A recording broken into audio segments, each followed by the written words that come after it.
Hello and welcome to another episode of This, That, and the Other. One of the reasons I call the show This, That, and the Other is because I focus on a variety of subjects and a variety of items that are different, obscure, and probably wouldn't see on other YouTube stations. I'm forever looking for suggestions from viewers on what to discuss on future shows. I have some ideas in mind, but eventually I get through shows. Ideas become more of a challenge on what to base the show on. So anybody that has any ideas on what I could do one on or what they'd like to see, please let me know. And also I'm open to having guests on the show as well that want to have any interesting subject that they would like to discuss.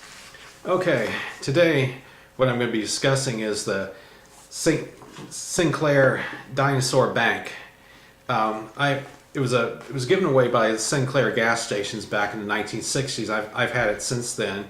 We lived in Huntsville, Alabama from 1965 to 1971. That's where I got one. They were giving them away.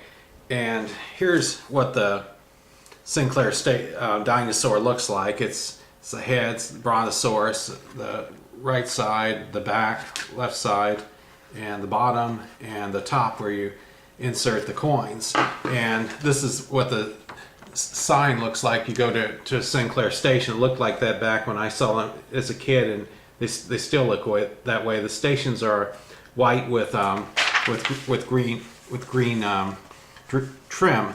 And basically the Sinclair stations started going out of business in 1969 in Huntsville, and actually didn't go out of business. They were acquired by Arco, and where it changed that name, and the dinosaur was phased out.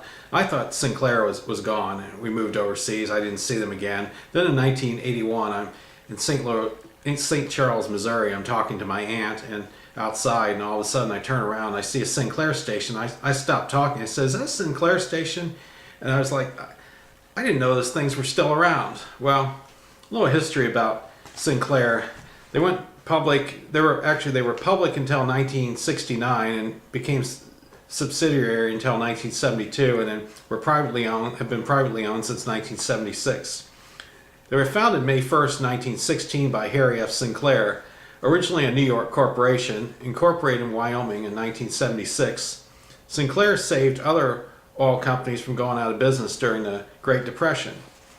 In the 1933-34 Chicago World's Fair, Sinclair sponsored a dinosaur exhibit and correlated it with the formation of petroleum deposits and the age of dinosaurs.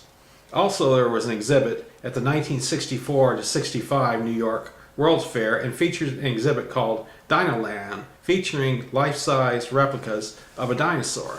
As a matter of fact, two of those replicas are still in existence, and they're in Dinosaur Park somewhere in Texas, I read.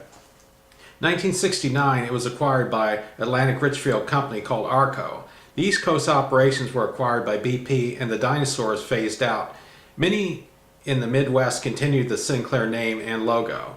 In 1976, Arco spun off Sinclair by selling certain aspects to Robert Holding, and he has been owned by the Holding family since 1976. Currently headquartered in Salt Lake City, Utah, it is the 38th largest privately owned company in the U.S. There are 2,607 Sinclair stations in the Midwest and West. Sinclair continues to use the logo, affectionately called Dino, in all of their stations. And that's basically the information I was able to get on Sinclair. I'm sure some of you may have had one of these as a child, or may remember this, or remember the stations. They used to be around in this area, from what I understand. But you go especially to South Dakota, you'll see them all over the place. And I always thought it was interesting. It's intriguing to kids to see the dinosaur logo on a gas station. And that's basically all I wanted to tell you about today. Thanks for watching.